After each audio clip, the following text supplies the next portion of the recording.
Olá você, seja bem-vindo ao meu canal. Eu me chamo Olga e hoje eu trouxe pra vocês um caso que foi muito pedido pra mim e que tá sendo muito comentado no Twitter esses dias, que é o caso dos canibais de Garanhuns. Roda a vinheta.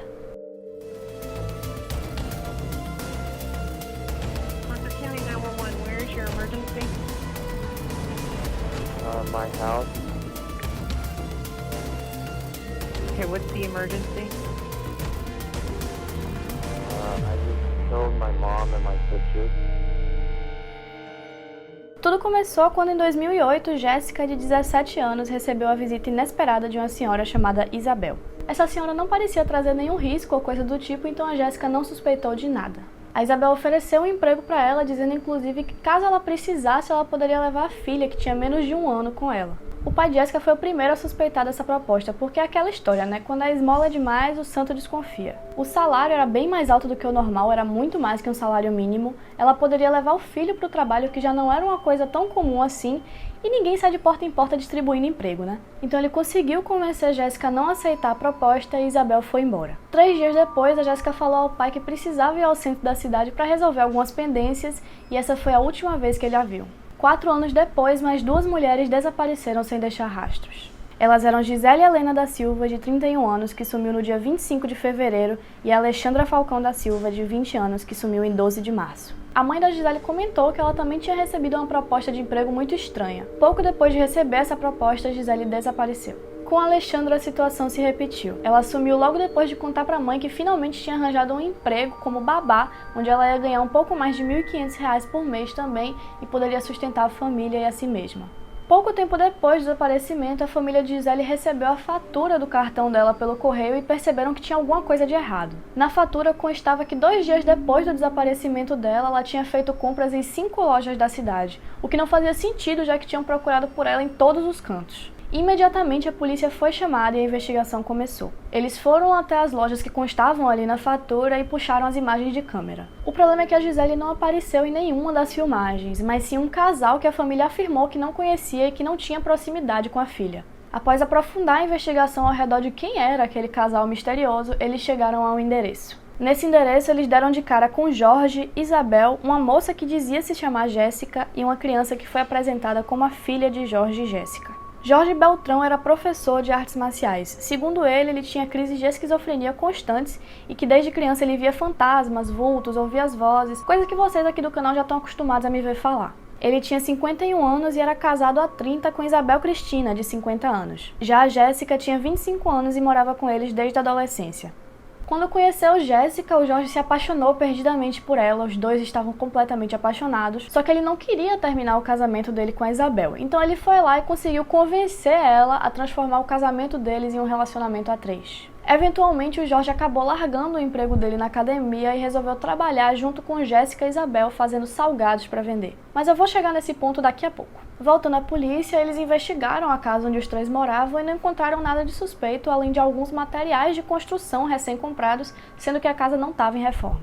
Mas a coisa apertou mesmo quando a menininha chegou perto de um dos policiais e falou que o pai dela estava enterrando corpos no quintal. Na mesma hora, os policiais foram investigar e encontraram os corpos de 2 mulheres enterrados. Os 2 cadáveres estavam esquartejados e com diversos pedaços da carne faltando. Eles foram levados ao IML e comprovaram por meio de exames que os corpos eram sim de Gisele e de Alexandra. O trisal foi preso e no depoimento que deu à polícia, a Isabel confessou que ela atraía as moças para a casa dela com uma proposta de emprego muito sedutora e assim que elas entravam, o Jorge esfaqueava elas. Depois disso, Isabel e Jéssica levavam os corpos para o banheiro, esquartejavam e tiravam pedaços das suas coxas, braços, nádegas e fígado e colocavam no freezer. A motivação dos assassinatos era a seita chamada O Cartel, que tinha sido criada por Jorge, que incluía ele e suas 2 esposas. O objetivo do cartel era o controle populacional, ou seja, ele queria reduzir a população mundial para poder purificar a humanidade. E o meio ficou mais viável ali para eles atingirem esse objetivo foi exterminar as mulheres férteis, ou como eles chamavam, com úteros malditos. Segundo Jorge, um espírito maior guiava eles até as mulheres que deveriam ser sacrificadas. Esse ritual de purificação da humanidade seria dividido em missões e a vítima da primeira missão teria sido a Jéssica. Essa missão consistia em matá-la, dividir ela em partes e enterrar essas partes em locais diferentes. Assim que a Jéssica entrou na casa deles, ela foi imobilizada e o Jorge cortou o pescoço dela. Ele levou o corpo da Jéssica até o banheiro, onde ele drenou o sangue do corpo dela, tirou a pele, cortou alguns pedaços e os 3 se alimentaram da sua carne. Segundo eles, comer a carne da Jéssica era parte crucial do ato de purificação. Esse processo se repetiu da mesma maneira com Gisele e com Alexandra. Quando os policiais revistaram a casa, eles encontraram carne humana temperada no congelador e aí eles perguntaram pra galera por que tinha carne humana temperada no congelador. A princípio, a Isabel negou, mas pouco tempo depois ela confessou que sim, ela usava carne humana nos salgados que ela vendia. Você vendia lanche e um dos lanches era empada. E você pegou a carne da menina e botou como recheio da empada, não foi não? Eu cheguei a usar a carne sim dela. Certo. E fez a empada. Fiz. E vendeu. Vendi. E por que não assume? A empada que a senhora vendeu era da carne de quem? Foi feita com carne de quem? Foi feito cada segunda. E era pouquinho que eu botava, mais com molho. Só as pontinhas. Vale lembrar que as coxinhas, as empadas, os bolinhos eram vendidos sempre o quê? Na porta de escola, nos salões de beleza ali da região, porta de hospital. Segundo o relato de clientes deles, os salgados eram bem temperados, bem recheados e eram bem cremosos. A Isabel pegou e falou assim, pra que comprar frango, carne? Gente, tem carne. Carne de boi, mas eu gosto de carne de gente, não vou nem sentir a diferença. Aí ela moiu e botou dentro de salgado e saiu vendendo. Jorge falou, não é melhor comprar não, porque pode levantar alguma suspeita. Melhor comprar carne de boi, frango. Jorge não concordava em Isabel vender. A Isabel contava para os clientes que os salgados eram de frango light. E como ela falava isso com muita propriedade, ninguém desconfiava que aquilo ali talvez não fosse frango, né? Só lembrando que eles vendiam muito salgado, é sério, muito salgado mesmo. E aqui que eu falo, você tá achando que já tá ruim? Que a situação já tá complicada o suficiente? Não tá, fica pior. O crime repercutiu muito em todo o Brasil, e assim que as fotos do trio foram divulgadas, uma família viu a foto da Jéssica e na mesma hora entrou em contato com a polícia. Porque, segundo eles, a Jéssica na verdade era sua filha que tinha desaparecido em 2008. A polícia levou a Jéssica a interrogatório e depois de ser pressionada, ela confessou que na verdade se chamava Bruna Cristina Oliveira da Silva. A Jéssica, na verdade, tinha sido a primeira vítima do trio. Ela foi mantida como refém na casa sob a condição de que ela seria liberada se deixasse a filha com eles. Ela, obviamente, se recusou a fazer isso e acabou sendo morta pelo trio. Nisso, a Bruna simplesmente assumiu a identidade de Jéssica e registrou a filha dela no cartório como sendo filha dela e de Jorge. A partir daí, a menina foi criada como filha deles e acabou testemunhando tudo o que acontecia naquela casa. O primeiro julgamento do trio foi em 2014 e eles passaram o julgamento inteiro jogando a bola de um pro outro. A Bruna principalmente descrevia os assassinatos com detalhes assim preocupantes. Ela chegou a falar inclusive que Jogos Mortais, o filme, perdia para eles.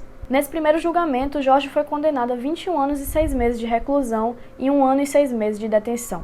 Já Isabel e Bruna pegaram 20 anos cada. O segundo julgamento aconteceu em 2018 e nele ficou decidido que Jorge cumpriria 71 anos de reclusão, Isabel 68 e Bruna 71 anos e 10 meses. A pena da Bruna foi maior que a do Jorge por conta da falsa identidade. Na prisão, inclusive, o Jorge escreveu um livro chamado Revelações de um Esquizofrênico, onde ele conta sobre sua vida e inclusive menciona o assassinato de Jéssica, ou nas palavras dele, a adolescente maldita. No final do livro, ele fala que tudo aquilo ali que ele escreveu pode ser só alucinação da cabeça dele. Ele termina o livro com a frase: "Tudo que revelei não sou eu nem ninguém, só minha mente." Vale ressaltar que por mais que ele alegue aos 4 ventos que ele é esquizofrênico, todos os exames feitos nele até agora mostram que ele tá bem consciente sim dos seus atos. Um fato curioso aqui, só pra fechar, é que por volta de 2001, 2002, o Jorge e Isabel produziram um curta amador de terror chamado Espírito. Esse curta traz em toda a glória dos seus 53 minutos cenas de assassinato, canibalismo e ocultação de cadáver. Ou seja, esse foi o vídeo de hoje. Eu espero do fundo do meu coração que vocês tenham gostado do que eu produzi pra vocês. Caso vocês tenham interesse em se aprofundar nessa história que é bem bizarra, tem um livro do jornalista Rafael Guerra que se chama Os Canibais de Garanhuns, a história de 3 serial killers brasileiros que comiam e vendiam salgados de carne humana. Eu vou deixar o link da Amazon aqui embaixo pra vocês darem uma olhada. Se vocês gostaram, lembrem de curtir muito o vídeo, de comentar aqui embaixo, de se inscrever no canal, que eu tô de olho em vocês. E eu não preciso nem falar, né? Compartilhe esse vídeo com todo mundo que você acha que vai gostar aí dessa temática que a gente gosta. E é isso. Um beijo e até a próxima.